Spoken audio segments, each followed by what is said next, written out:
Back in Heinz Field, James Conner posts 98 yards in Steelers debut. That's 2 in a row for the perennial preseason losers. The Pittsburgh Steelers went 3-14 in their past 4 preseasons, but have knocked off the New York Giants and the Atlanta Falcons in back-to-back weeks. That's not exactly exciting after the starters looked uninspired in the first half of Sunday's 17-13 home win over the Falcons. But at least former Pitt star James Conner's 98-yard debut and playmaking from some reserves kept the pace up. QB depth chart: Josh Dobbs cleaned up his accuracy on short and over-the-middle passes, completing 9 of his first 14 attempts. He failed to stretch the field, a strength in his preseason opener against the Giants. Dobbs typically looks more comfortable when stepping into the pocket and going vertical. The Steelers tried a few deep balls early in the second half but couldn't connect. Overall, Dobbs, 10 of 19, 70 yards, 1 interception, minimized mistakes. His late-game interception was fluky. He flicked the ball toward the sideline while getting pulled down for a sack. When it was starters versus starters, the Steelers looked unspectacular. Hard to gauge with the Steelers sitting so many key players, but the defense let Falcons backups operate wide swaths of open field while catching passes from 3 different quarterbacks. Pittsburgh just looked a step late against the pass for much of the first half. The eventual return of 4 starters should aid those issues. The offensive line, sitting Ramon Foster and Marcus Pouncey, didn't play with its usual edge in the running game.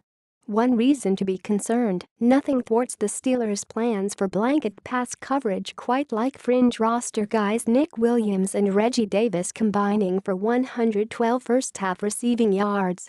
Veteran corner Ross Cockrell got beat on a Davis go route for 44 yards. The pass coverage should be at least slightly better this season, and one preseason game won't affect those plans.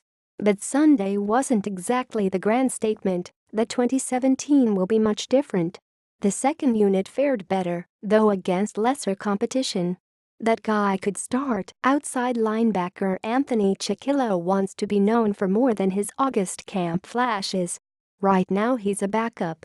That likely won't change with the Bud Dupree, James Harrison, TJ Watt trio in place. But Chickillo's 2 sacks Sunday reminded everyone that he keeps improving.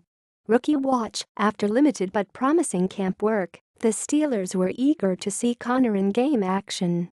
He put together a solid outing after a sluggish start that included 2 dropped passes on third downs.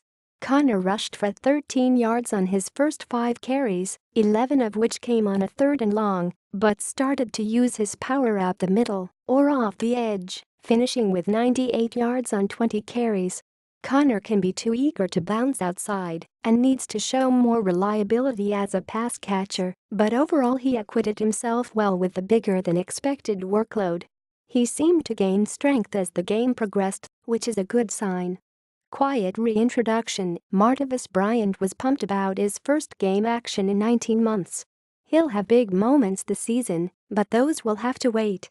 Bryant finished with 20 yards on 2 catches, along with a fumble out of bounds on a reverse play. Bryant and Dobbs connected on a 23-yarder down the sideline, but that was the only firework. Bryant was on a pitch count and didn't have Big Ben, so no worries here. Don't sleep on Trey Williams, who showed good open field wiggle in training camp, burst through a well-blocked seam for a 64-yard punt return touchdown. Williams doesn't have an inside track on a running back job, but might just make things interesting.